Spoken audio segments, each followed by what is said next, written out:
Sabe, tem coisas na vida que a gente guarda por tanto, mas tanto tempo, que quando finalmente bota para fora, parece que o peito vai explodir. Essa história ficou guardada aqui dentro por mais de 60 anos. Meu nome é Celina Augusta Medeiros. Eu tenho 83 anos e nasci lá em Botucatu, no interior de São Paulo. Meus netos me chamam de Volina. E hoje eu resolvi contar uma história que mudou tudo na minha vida. Uma história que lá nos anos 60, eu não tinha coragem nem de sussurrar para mim mesma. Mas antes de continuar, eu queria muito saber de onde vocês estão me ouvindo. Então, por favor, me conta aí nos comentários. Tá bom, aproveita e já se inscreve aqui no canal e curte o vídeo. Isso me ajuda demais. Eu tinha 21 anos quando conheci o Ricardo. Ele trabalhava no banco da cidade, sabe? Era um homem muito respeitado, de família tradicional. Naquela época, uma moça de família como eu tinha poucas opções, ou estudava para ser professora, ou casava, e eu escolhi ser professora. Mas quando o Ricardo começou a me cortejar, meus pais ficaram tão felizes, mas tão felizes, eu não tive como dizer não. Ele era 9 anos mais velho. Tinha uma vida financeira estável, sabe? E todo mundo dizia que eu tinha tirado a sorte grande.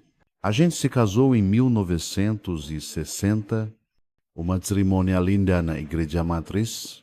Meu pai, que era dono de uma vendinha de secos e molhados, coitado, gastou quase tudo o que tinha no meu vestido e na festa. 3 meses depois, eu descobri que estava grávida do meu primeiro filho, o Murilo. Depois vieram a Lívia e o Dante. O Ricardo era um bom marido, pelo menos do jeito que a gente entendia naquela época, né? Nunca levantou a mão para mim. Sempre botou comida na mesa. Pagava as contas em dia. Mas ele era distante, sabe? Sempre muito ocupado com o trabalho, com os amigos, com as viagens de negócio. Eu achava que era assim mesmo, que homem era naturalmente mais frio, mais reservado. Foi em 1963, quando Dante ainda era um bebezinho de colo, que tudo aconteceu. Era uma tarde de outubro, daquelas bem quentes de primavera no interior, sabe? As crianças estavam dormindo e eu resolvi dar um jeito no escritório do Ricardo.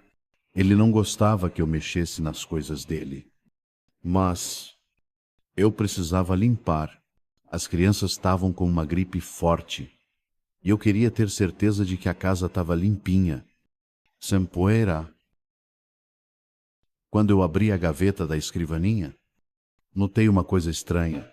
O fundo parecia mais alto. Passei a mão e senti que tinha algo solto ali. Era um fundo falso. Mói 2. Uma coisa dessas que a gente nem imagina que existe dentro da própria casa. O coração já disparou, porque, na hora, eu pensei que podia ser alguma coisa de dinheiro. Sei lá, talvez umas dívidas que o Ricardo estivesse escondendo de mim. Com todo o cuidado do mundo, eu levantei aquele fundo falso e não era dinheiro. Era um álbum de fotografias, pequenininho, de capa preta, daqueles que se comprava na papelaria do centro. Sentei na cadeira do escritório e comecei a folhear. Nas primeiras páginas, tinham as fotos normais do Ricardo mais novo. Antes de me conhecer, ele numa praia que eu não reconheci, numa festa de formatura com os amigos. Mas quando eu cheguei na metade do álbum, Minhas mãos começaram a tremer. Lá estava o Ricardo, abraçado com o Fernando, o sócio dele no banco. E não era um abraço qualquer, sabe? Era um abraço íntimo, daqueles que a gente só dá em quem a gente ama. Na foto seguinte, eles estavam numa cabana, parecia ser no interior, talvez na fazenda da família do Fernando. Estavam sem camisa, sorrindo, com copos de bebida na mão. Virei a página e, caramba, foi como se eu tivesse levado um tapa na cara. Eles estavam se beijando. Uma foto tirada de longe, talvez por algum amigo, mas era inconfundível. O meu marido e o melhor amigo dele, o homem que vinha com a esposa e os filhos almoçar aqui em casa aos domingos, depois da missa. Naquele momento, alguma coisa morreu dentro de mim. Não era só a traição, entende? Era tudo o que eu acreditava sobre a minha vida, sobre o meu casamento, sobre quem eu era. Foi como se o chão tivesse sumido debaixo dos meus pés. Eu lembro que o bebê chorou lá no quarto, mas eu não conseguia me mexer.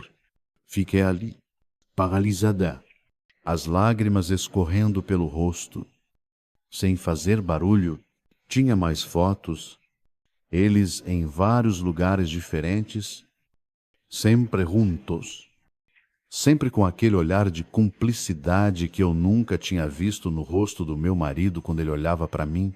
Tinha cartas também, guardadas entre as páginas do álbum, cartas de amor, escritas à mão, com a letra caprichada do Fernando, frases como: sinto sua falta todos os dias. E um dia vamos poder viver nosso amor sem medo. Eu só consegui fechar o álbum quando ouvi o choro do Dante ficar mais forte. Guarde tudo exatamente como estava. Coloquei o fundo falso de volta. Senti que ia desmaiar. Mas respirei fundo e fui cuidar do meu filho. Troquei a fralda dele. Dei de mamar. Fiz tudo no automático, como se meu corpo estivesse funcionando sozinho, sabe? Porque a minha mente estava longe. Tentando entender o que eu tinha acabado de descobrir, o Ricardo chegou em casa naquela noite como sempre, beijou as crianças, me deu um beijinho rápido na testa, perguntou do jantar, e eu servi a comida. A gente conversou sobre coisas sem importância. Ele não percebeu nada. Ou talvez tenha percebido e fingiu que não. Eu não sei. Eu estava em choque, sem saber o que fazer, o que dizer.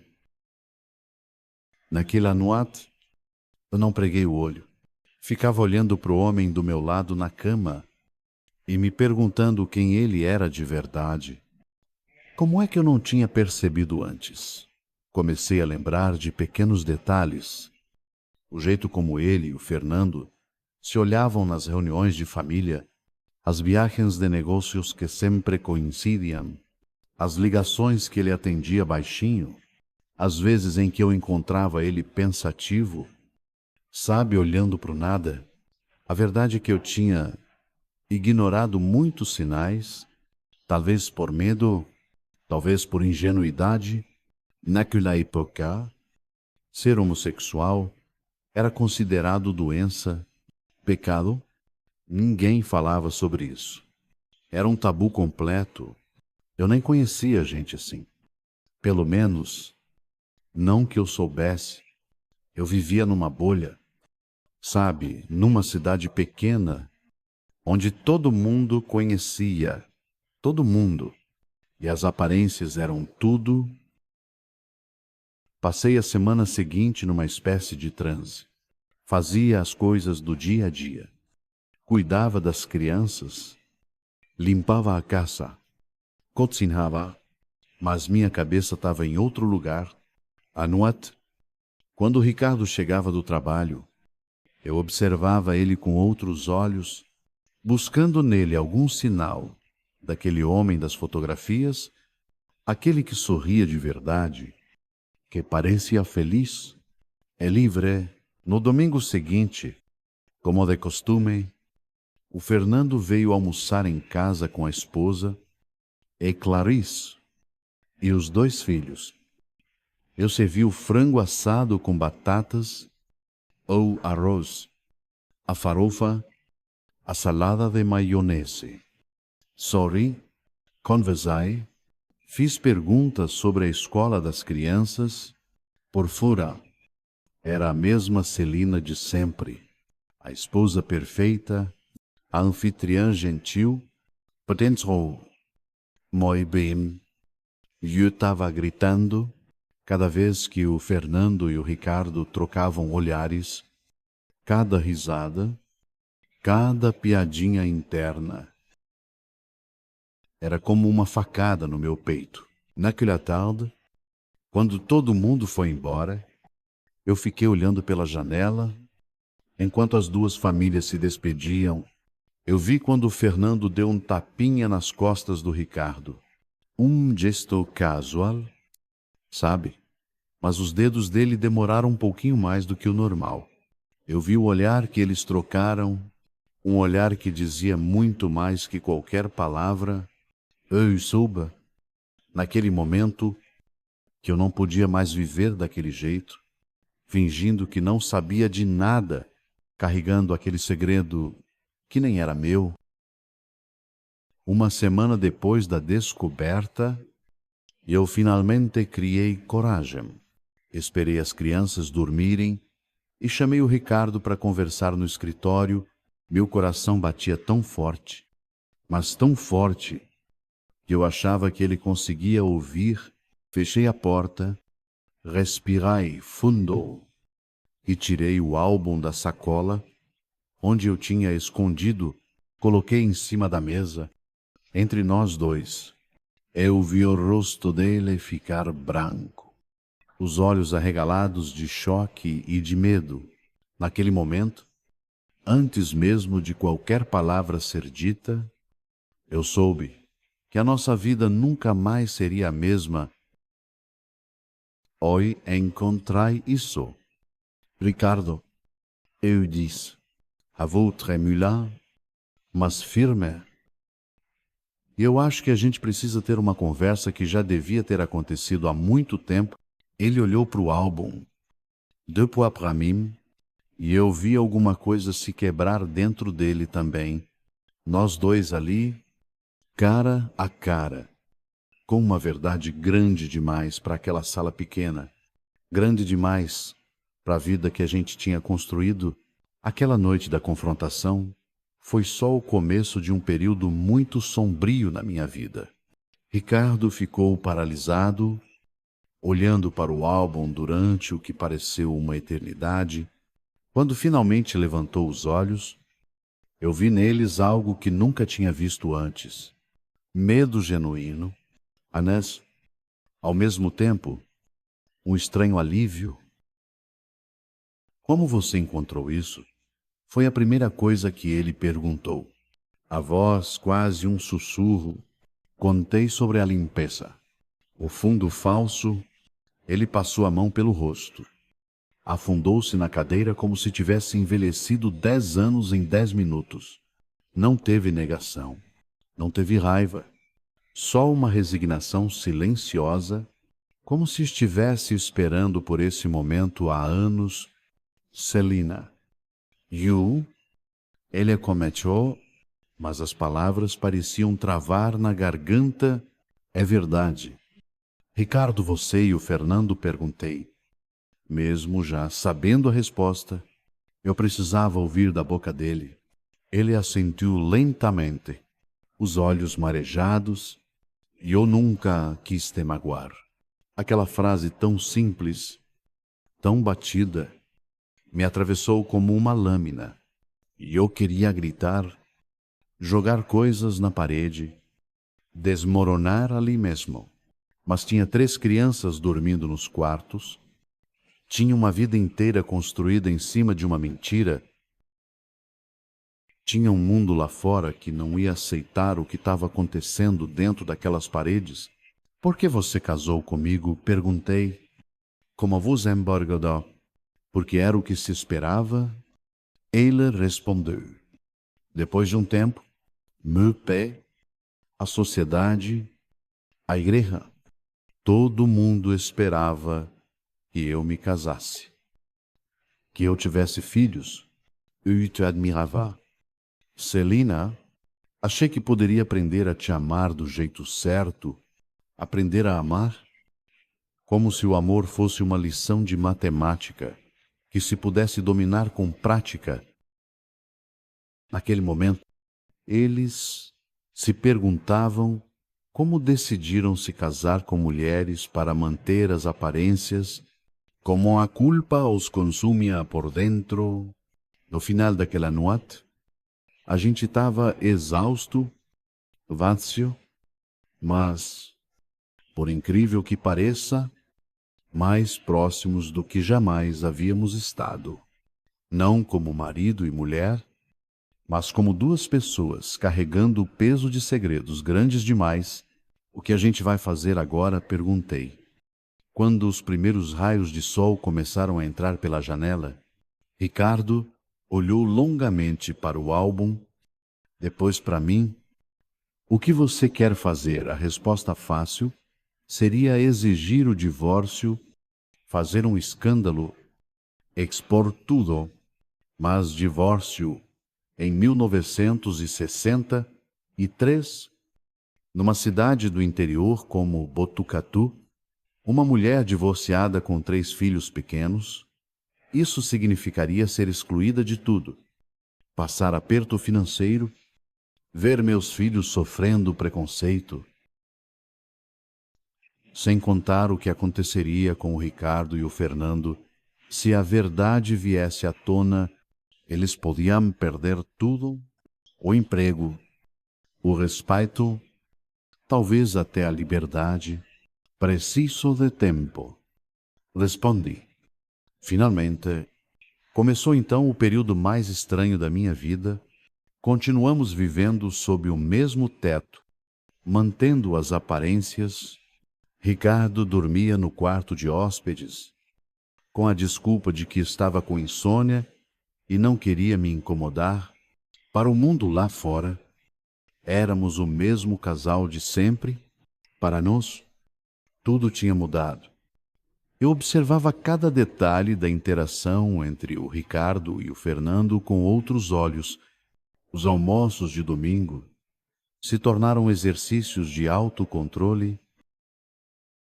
Eu servia a comida, sorria para Clarice, brincava com as crianças, enquanto meu coração sangrava em silêncio. A Clarice sabia. Era também uma prisioneira das aparências como eu, ou vivia em completa ignorância, acreditando ter um casamento de verdade. Houve momentos em que eu quis contar para ela, momentos em que o segredo pesava tanto que eu achava que não ia conseguir respirar. Mas que direito eu tinha de destruir a vida dela também? E se ela realmente não soubesse, como eu poderia ser a mensageira de uma verdade tão dolorosa?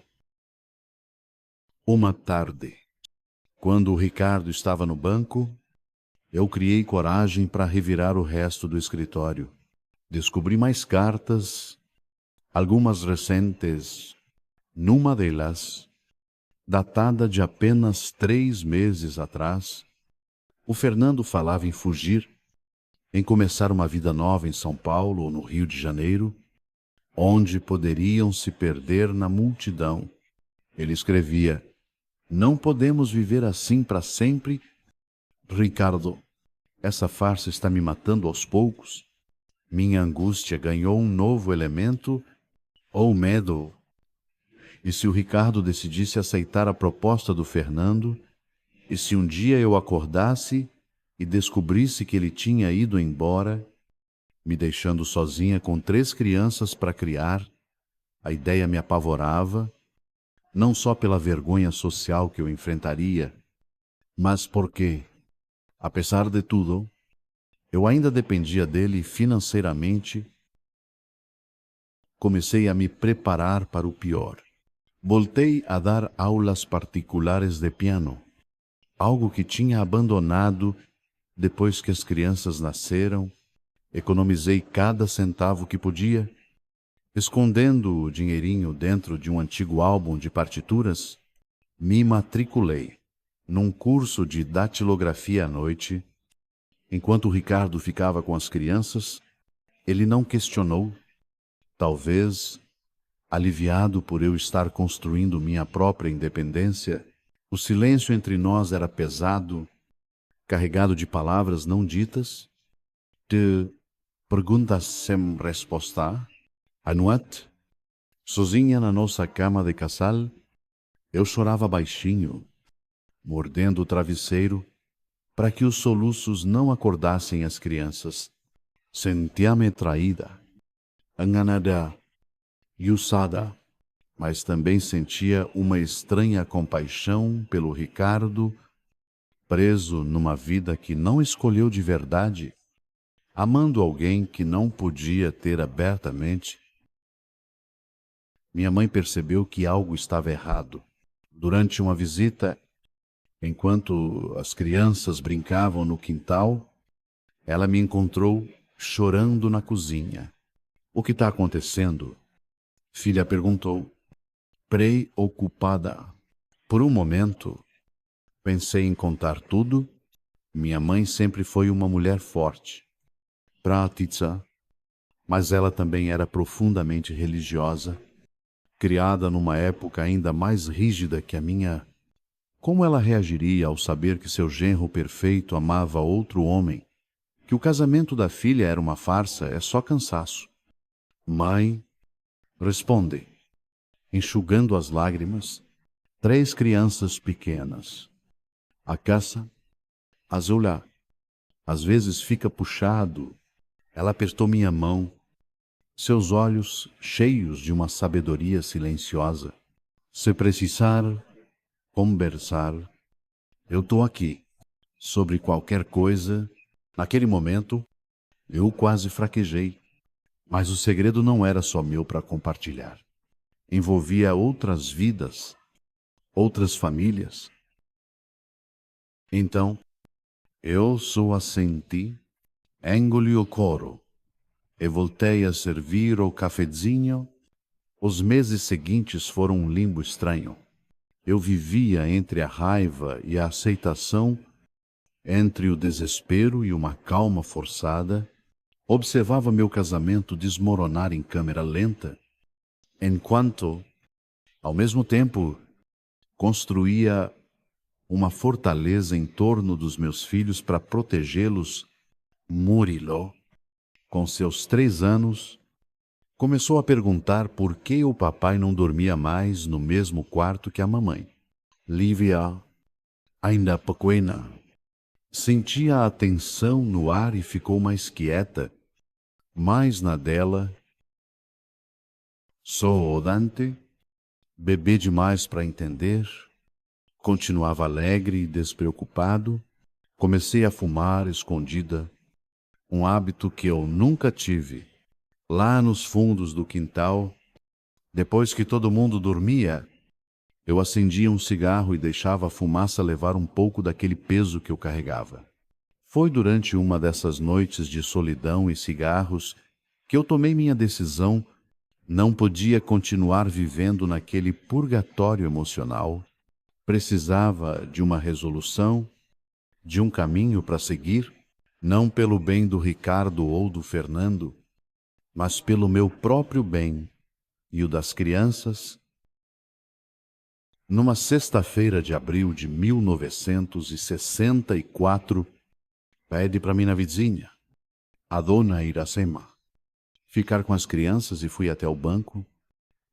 Era a primeira vez que eu visitava o Ricardo no trabalho desde a descoberta do álbum O Prédio Imponente, com suas colunas de mármore e piso de granito. Sempre me intimidou. Entrei hesitante, Observada pelos olhares curiosos dos funcionários que me reconheceram como a esposa do senhor Ricardo, Fernando estava lá, sentado em sua mesa, assinando uns papéis. Nossos olhares se cruzaram por um instante. Vi surpresa nos olhos dele. Depois, algo como culpa ou vergonha, ele rapidamente desviou o olhar e fingiu se concentrar nos documentos. Ricardo saiu de sua sala ao ser informado da minha presença. Parecia preocupado, talvez imaginando que algo tivesse acontecido com as crianças. Celina, tá tudo bem. Precisamos conversar, respondi, mantendo a voz firme, apesar do tremor por dentro. Mas não aqui, em casa. Anuat? Ele assentiu lentamente, uma sombra de apreensão cruzando seu rosto. Estarei em casa cedo. Saí do banco me sentindo estranhamente leve, como se tivesse dado o primeiro passo para sair de um labirinto escuro. No caminho de volta, passei pela igreja matriz e, num impulso, entrei, sentei-me no último banco e fiquei ali, olhando para o crucifixo, não exatamente rezando, mas buscando uma força que parecia ter me abandonado. Aquela noite marcaria o fim do silêncio e da angústia, para o bem ou para o mal. Eu precisava confrontar não apenas o Ricardo, mas a realidade da minha situação. O medo ainda estava lá, a dor também, mas agora havia algo mais forte, a determinação de uma mulher que decidiu retomar o controle da própria vida. Enquanto esperava por Ricardo na varanda de casa, observando o sol se pôr atrás das serras que cercavam Botucatu, fiz uma promessa a mim mesma: qualquer que fosse o caminho escolhido dali em diante, não seria mais ditado pelo medo ou pelas convenções sociais. Seria determinado pelo que eu, Celina Augusta Medeiros, julgasse melhor para mim e para meus filhos.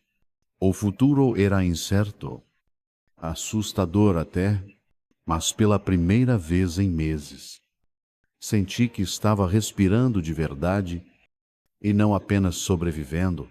O carro do Ricardo apareceu na curva da rua e eu endireitei os ombros, me preparando para a conversa que mudaria o rumo das nossas vidas para sempre. O rangido do portão anunciou a chegada do Ricardo. As crianças já dormiam, a casa mergulhada num silêncio cheio de expectativa. Eu tinha preparado café forte.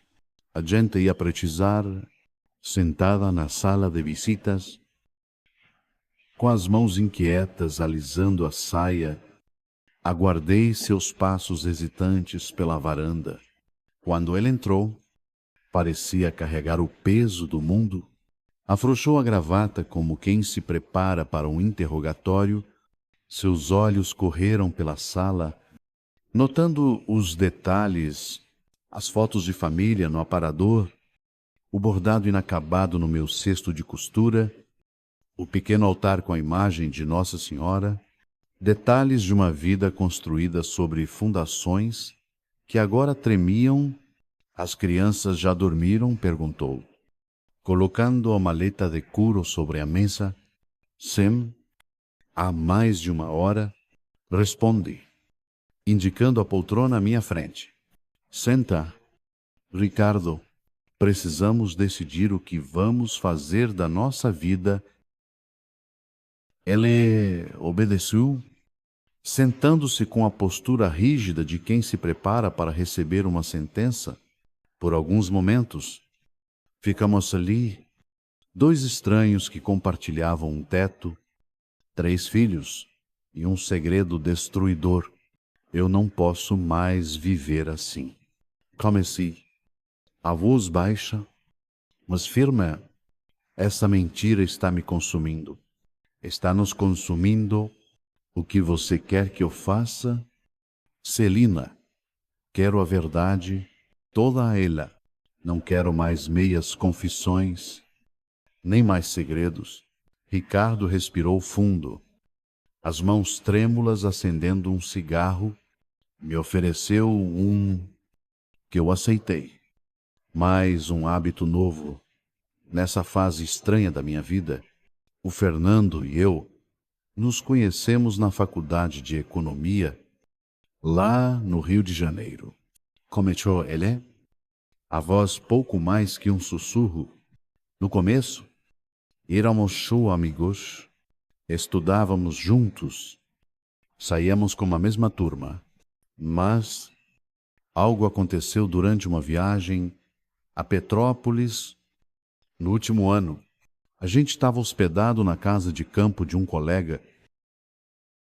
Ricardo contou como aquele sentimento proibido floresceu, como lutaram contra ele, como tentaram seguir os caminhos que a sociedade esperava deles, casaram-se com moças de família, abriram o banco juntos em Botucatu, mantiveram suas vidas paralelas, uma à luz do dia, outra nas sombras. As viagens de negócio, perguntei. Embora soubesse, a resposta, algumas eram de verdade, admitiu, olhando para o chão. Outras eram nossos únicos momentos de liberdade. Cada palavra era como um pequeno corte, mas eu precisava sangrar aquela ferida até o fim para começar a cicatrizar. E a Clarice, ela sabe, Ricardo balançou a cabeça. Não tenho certeza. Às vezes acho que ela suspeita, mas prefere não confirmar. Seria devastador demais. Como foi para mim, retruquei, sem conseguir conter a amargura. Eu sinto muito. Celina, nunca quis te ferir. Você sempre foi boa demais para mim. Para as crianças, boa demais para ser enganada por anos. Completei. Eu li as cartas. Ricardo, o Fernando quer que vocês fujam, comecem uma vida nova em outro lugar. Ele empalideceu. Você leu todas as cartas o suficiente para entender que isso não é só um caso. Vocês se amam de verdade. Um silêncio pesado se instalou entre nós. Lá fora, o vento balançava as folhas da mangueira no quintal, criando sombras dançantes nas paredes da sala. O que você vai fazer? Perguntou finalmente. Vous embora? Era a pergunta que eu mesma vinha me fazendo por meses. O que uma mulher na minha situação poderia fazer em 1964? O Brasil vivia o começo do regime militar, a sociedade era mais conservadora do que nunca, a religião ditava a moral nas cidades pequenas, divórcio não era uma opção legal. A lei só viria mais de 10 anos depois. Separação significaria escândalo. Dedos apontados. Fofocas cruê. Crianças estigmatizadas. Eu tenho duas escolhas. Respondi, surpreendendo a mim mesma com a clareza de pensamento. Posso expor tudo, criar um escândalo, destruir sua reputação. E a do Fernando, isso acabaria com o banco de vocês, arruinaria 4 famílias e marcaria nossos filhos para sempre. Ricardo baixou a cabeça, como quem aceita o golpe que viria. Ou posso aceitar que nosso casamento é uma farsa, mas manter as aparências pelo bem das crianças, pelo menos por enquanto. Ele levantou os olhos, surpreso. Você consideraria isso. Não por você, Ricardo, por mim e pelos nossos filhos. E então, com uma frieza que eu nem sabia que possuía, expliquei meus termos. Continuaríamos casados no papel e para a sociedade, Ele manteria suas obrigações financeiras, seria um pai presente, Hemtrocker. Eu teria liberdade para construir minha própria vida, retomar meus estudos, dar minhas aulas, e quanto a nos questionou, hesitante, não existe mais nós, Ricardo, não do jeito que um casamento deveria ser. Você vai ter seu quarto, eu vou ter o meu. O que você faz com o Fernando quando não está em casa não é mais da minha conta, desde que seja discreto e não exponha nossas crianças a fofocas ou escândalos. Era um arranjo moderno demais para aquela época, quase impensável. Mas eu já não era mais a jovem ingênua que achava que o amor era como nos filmes. O mundo real era feito de acordos difíceis, de escolhas imperfeitas. Por quanto tempo? Perguntou ele. Tão baixo que mal pude ouvir, até que as crianças estejam grandes o suficiente para entender, ou até que a sociedade mude o suficiente para aceitar o que vier primeiro. Discutimos os detalhes práticos daquele acordo estranho, como explicaríamos para as crianças, para nossas famílias, para os amigos. Decidimos que Ricardo alegaria problemas de insônia para justificar o quarto separado. Para o resto, continuaríamos sendo a mesma família de sempre. Festas de aniversário, missas aos domingos, passeios no parque. E se um dia você conhecer alguém, perguntou Ricardo, de repente, alguém que possa te dar o que eu não posso. A pergunta me pegou de surpresa. Eu estava tão focada em sobreviver ao presente que mal tinha considerado essa possibilidade. Não estou procurando ninguém. Respondi com sinceridade. Mas se um dia acontecer, a gente conversa de novo. Quando finalmente nos despedimos, já passava da meia-noite, Ricardo foi para o quarto de hóspedes, que agora seria oficialmente dele. Eu voltei para nossa antiga cama de casal. De repente, grande demais para uma pessoa só, foi uma noite de lágrimas silenciosas, de luto por um casamento que nunca foi real, por sonhos que nunca se realizariam, mas também foi uma noite de estranho alívio, como se um peso tivesse saído do meu peito. A verdade, por mais dolorosa que fosse, era mais leve de carregar do que a mentira. Na manhã seguinte, o sol nasceu como sempre. Indiferente aos dramas humanos, preparei o café da manhã para as crianças, ajudei o Murilo com seus sapatos, prendi o cabelo da Lívia com fitas coloridas, troquei a fralda do Dante. Ricardo apareceu na cozinha, com olheiras profundas, denunciando sua noite mal dormida. Sans tout s'amuser, fingindo normalidade, as crianças, absortas em seu mundo inocente, não perceberam a tensão que vibrava no ar. Aquele foi o primeiro dia da nossa nova vida, uma vida construída sobre uma mentira combinada, um teatro cuidadosamente ensaiado para o benefício de todos, menos o nosso. As semanas seguintes foram um exercício de autocontrole. Continuei com minhas aulas de piano, agora com mais alunos. Me matriculei num curso de administração, por correspondência, aos poucos. Construí uma identidade para além de esposa do banqueiro Ricardo.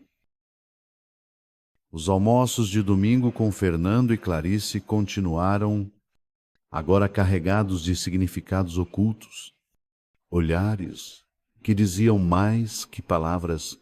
Eu observava Clarice com outros olhos, buscando sinais de que ela também vivia uma mentira. Ela parecia genuinamente feliz, orgulhosa do marido bem-sucedido, dedicada aos filhos Seria possível que ela não soubesse de nada, ou seria uma atriz ainda melhor do que eu. Uma tarde, enquanto nossas crianças brincavam no quintal, Clarice se aproximou de mim na cozinha. Tá tudo bem entre você e o Ricardo? Perguntou suavemente.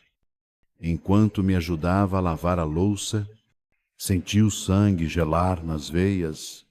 Por que a pergunta vocês parecem diferentes, distantes? O Fernando mencionou que o Ricardo anda meio preocupado. Forcei um sorriso, as mãos trêmulas dentro da água ensaboada.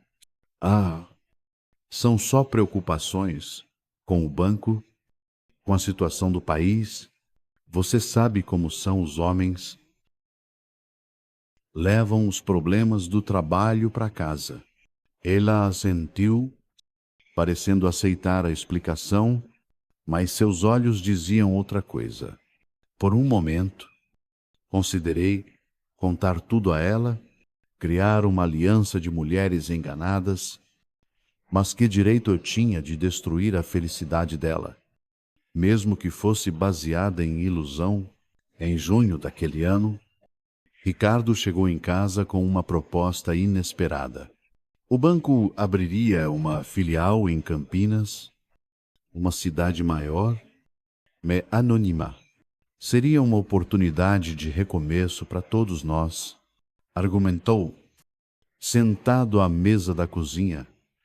Enquanto eu preparava o jantar, poderíamos ter uma casa maior, as crianças iriam para escolas melhores. Ei, seria mais fácil para a nossa situação. Eu entendi o que ele queria dizer. Numa cidade maior, nosso arranjo em comum chamaria menos atenção.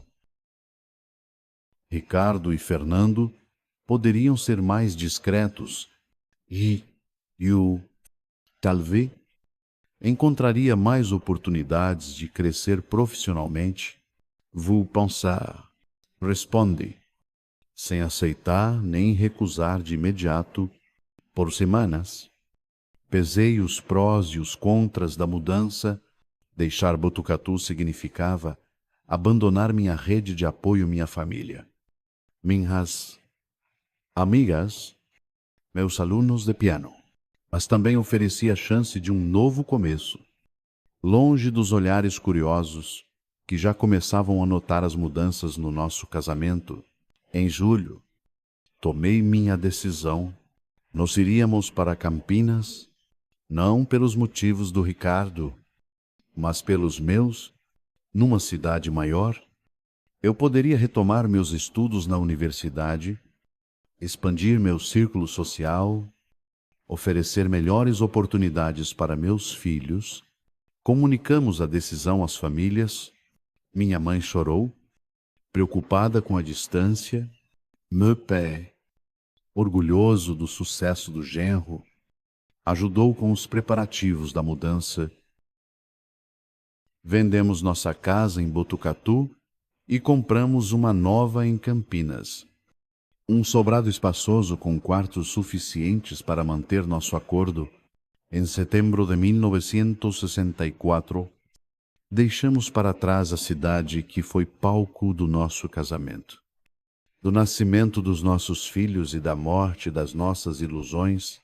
Na manhã da partida, fiz uma última visita à igreja matriz. Não rezei por milagres ou reconciliações, rezei por força para o novo capítulo que se iniciava, por sabedoria para guiar meus filhos, por paz para o meu coração ferido. Enquanto o carro se afastava de Botucatu, observei pelo retrovisor as serras ficando para trás. As crianças, animadas com a aventura, cantarolavam no banco de trás. Ricardo dirigia em silêncio, os olhos fixos na estrada à frente. Naquele momento, eu entendi que a confrontação não tinha terminado naquele dia do álbum. Era um processo contínuo. Confrontar a sociedade e suas expectativas, confrontar meus próprios medos e limitações, Confrontar cada novo dia com a determinação de uma mulher que escolheu viver em seus próprios termos, mesmo quando esses termos não eram os ideais, o álbum de fotografias, causa de tanta dor, viajava conosco, escondido entre minhas roupas, não por masoquismo, mas como um lembrete constante de que as aparências enganam, de que a vida raramente segue o roteiro que a gente planeja, e de que, às vezes, a maior coragem não é lutar contra a maré, mas aprender a nadar em águas turbulentas. A estrada para Campinas se desenrolava à nossa frente, cheia de curvas e incertezas. Assim como o futuro que nos aguardava, eu não sabia, então, o que nos esperava naquela nova cidade. Mas eu sabia que já não era mais a mesma Celina que um dia sonhou com o príncipe encantado. Eu era uma mulher que havia encarado a verdade mais dolorosa e sobrevivido para contar a história. Campinas nos recebeu com o burburinho de uma cidade em crescimento. Era 1964. E o Brasil vivia mudanças profundas, não só políticas, com o regime militar recém-instalado, mas também sociais e econômicas. Em meio a esse turbilhão, nossa família tentava encontrar seu lugar com seu próprio segredo. Nossa casa nova ficava no Cambuí, um bairro arborizado e respeitável. Os vizinhos eram educados, mas não invasivos, exatamente o que a gente precisava. Ricardo e Fernando abriram a filial do banco no centro, estabelecendo-se rapidamente na comunidade financeira local. Eu matriculei as crianças numa escola católica tradicional e comecei a reconstruir minha rotina. Os primeiros meses foram de adaptação. Murilo, com 4 anos, sentia falta dos amigos de Botucatu. Lívia, sempre mais na dela, se retraiu ainda mais. Só o Dante, anda bebê, parecia indiferente à mudança, e eu me dividia entre cuidar deles, organizar a casa e lidar com a estranha dinâmica do meu casamento de fachada. Ricardo e eu mantínhamos uma cordialidade estudada, como atores numa peça bem ensaiada. Jantávamos juntos, discutíamos coisas práticas da casa e da escola, aparecíamos juntos em eventos sociais. Para todos os efeitos, éramos um casal normal, o gerente de banco bem-sucedido e sua esposa dedicada, mas as noites eram silenciosas, cada um em seu quarto, cada um com seus pensamentos. Às vezes, de madrugada, eu ouvi o Ricardo soluçar baixinho, ou o telefone tocar uma vez e parar, um código que ele e o Fernando tinham combinado. Eu fingia não perceber, assim como ele fingia não notar os livros de psicologia e sociologia que eu comecei a trazer para casa. Em 1965, consegui uma vaga no departamento de música da Unicamp. Como professora de piano, era só meio período, mas foi um passo gigante para minha independência. Enquanto Ricardo se ocupava com o banco, eu dividia meu tempo entre o trabalho, as crianças e os estudos. Me matriculei em pedagogia, realizando finalmente o sonho interrompido pelo casamento. Clarice e Fernando também se mudaram para Campinas alguns meses depois. Foram morar num bairro próximo e nossos encontros de domingo continuaram. Clarice e eu desenvolvemos uma amizade peculiar, duas mulheres unidas por uma verdade que nunca era dita, mas que pairava entre nós como um fantasma. Foi num desses almoços, em 1966, que notei algo diferente em Clarice. Seus olhos estavam vermelhos, as mãos tremiam um pouco ao servir o café. Quando as crianças saíram para brincar e os homens se retiraram para o escritório, nós finalmente ficamos sozinhas. Você está bem? Perguntei, tentando soar casual.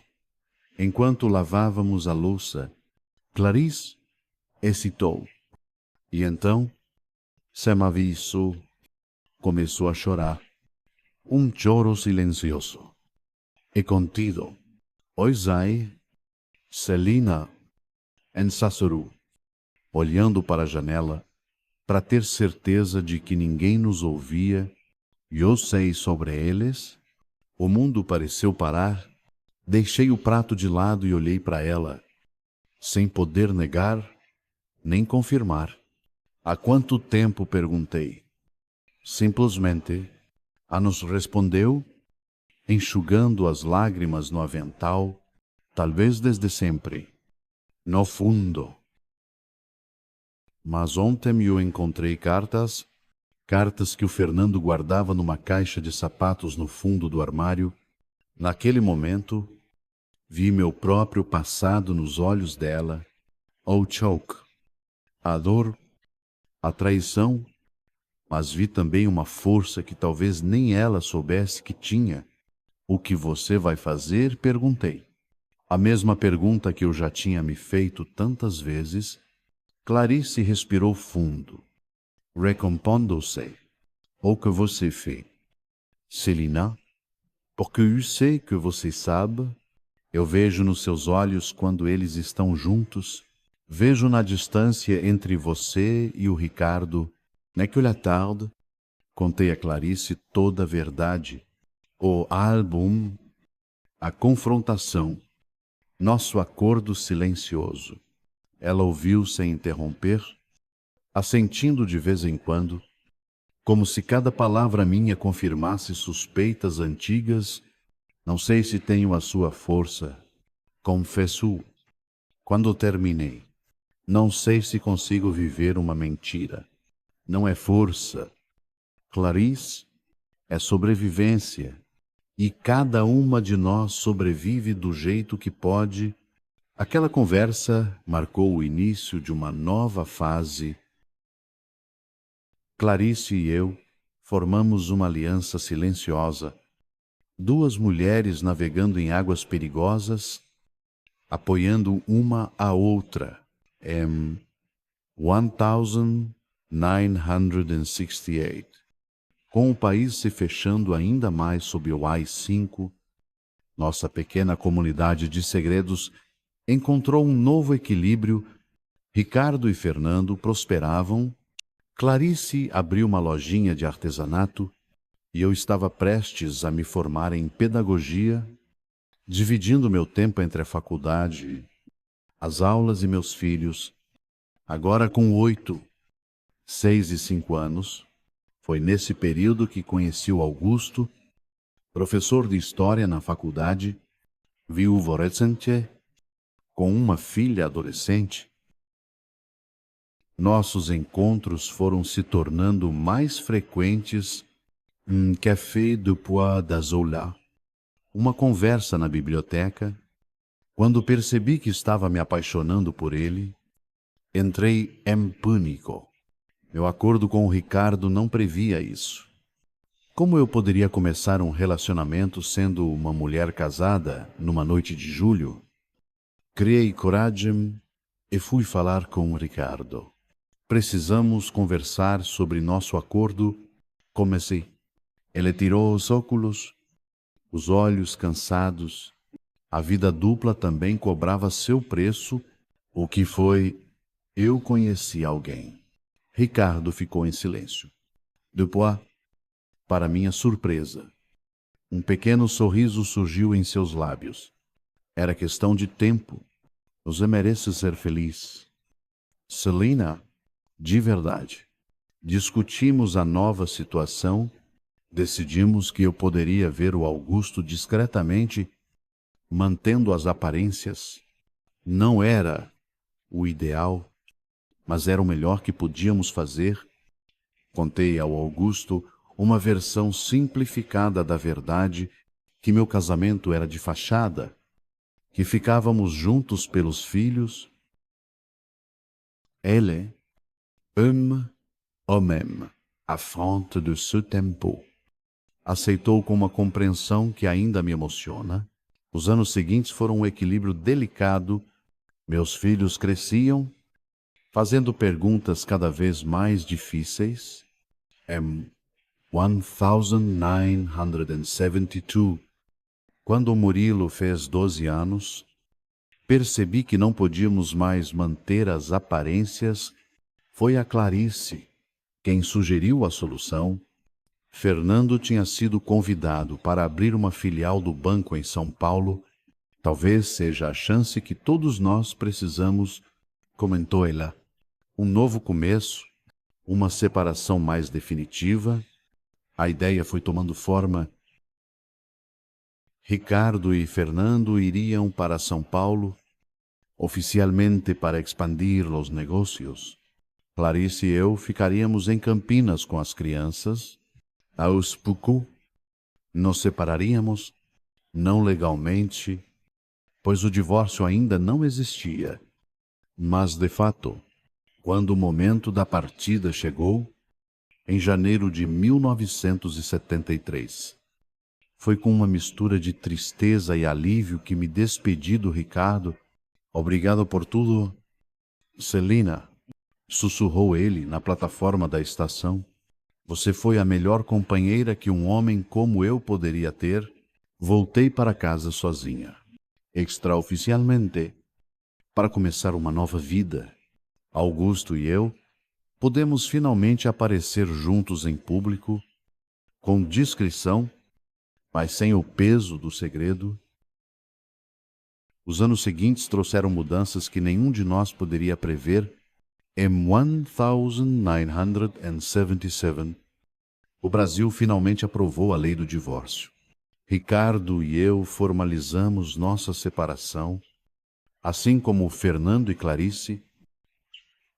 Foi um processo amigável, sem brigas. Murilo, aos 17 anos, foi o primeiro a quem contei toda a verdade. Você sabia? Não é? Perguntei quando terminei. Acho que todos não sabíamos. De alguma forma, respondeu ele, com uma maturidade surpreendente. O que havia para julgar? Mãe, vocês fizeram o melhor que podiam numa época em que não havia muitas opções. Nos anos seguintes, contei também para Lívia e Dante. Eles visitavam o pai e o Fernando regularmente em São Paulo, construindo uma relação que, embora não convencional, era baseada em amor. Casei-me com Augusto em 1978, numa cerimônia simples no jardim de casa. Ricardo e Fernando estavam lá, sentados discretamente na última fileira. Clarice foi minha madrinha. Meus filhos celebraram conosco, formando uma família que desafiava todas as convenções. Os anos passaram. Meus filhos se formaram, casaram, tiveram seus próprios filhos. Augusto e eu envelhecemos juntos. Fernando faleceu em 1988 de um ataque cardíaco. Ricardo nunca se recuperou completamente da perda. Em 1990, e ele me ligou. Alvus Frozzo, Celina, você poderia vir a São Paulo? Preciso te entregar uma coisa. Viajei no dia seguinte. Ele estava magro, abatido, sem palavra. Me entregou o álbum de fotografias, o mesmo que eu tinha encontrado naquela tarde de 1963. Isso pertence a você, disse ele. Você guardou nosso segredo quando podia ter nos destruído. Você nos deu uma chance de sermos felizes. Aceitei o álbum, sentindo seu peso. Fomos felizes. Não fomos. Cada um à sua maneira, Ricardo assentiu, com lágrimas nos olhos. Você me ensinou que há muitas formas de amar, Celina, e que a mais importante é aquela que permite que o outro seja quem realmente é. Ricardo faleceu 2 anos depois. Em 1992, ao lado de sua cama, encontrei uma carta para mim.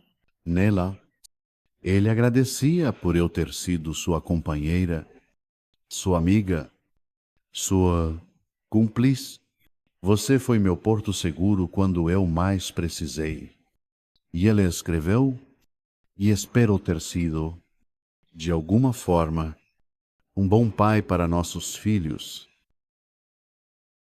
Hoje, aos 83 anos, olho para trás e vejo uma vida cheia de reviravoltas. Augusto partiu há 5 anos. Meus filhos me deram 7 netos maravilhosos, que agora me presenteiam com bisnetos. Clarice e eu continuamos amigas. 2 viúvas unidas por uma história extraordinária. O álbum ainda está comigo, guardado numa caixa. Às vezes, eu o abro e olho as fotos. 2 jovens apaixonados numa época que não permitia seu amor. Não sinto mais raiva. Só uma profunda compreensão de que todos nós somos prisioneiros e libertadores de nossas próprias histórias. Quando meus netos me perguntam sobre o avô Ricardo, conto que ele foi um homem bom, que amou seus filhos, que fez o melhor que pôde num mundo que não o compreendia. Talvez eu lhes conte toda a história. O que aprendi é que a vida raramente segue o caminho que a gente planeja. Ela é feita de escolhas difíceis, de dores transformadas em força. Aprendi que o perdão é o caminho mais difícil e o mais necessário. Acima de tudo, aprendi que família não é só a de sangue ou de papel, mas a que a gente constrói com compreensão, respeito e aceitação. O álbum escondido, que um dia despedaçou meu coração, no fim, abriu caminho para uma vida que eu nunca imaginei ser possível. Uma vida imperfeita, complexa, mas autenticamente minha. Se você gostou da minha história, se inscreva no canal, ative o sininho e curta o vídeo. Isso ajuda muito. Até me, queridas e queridos.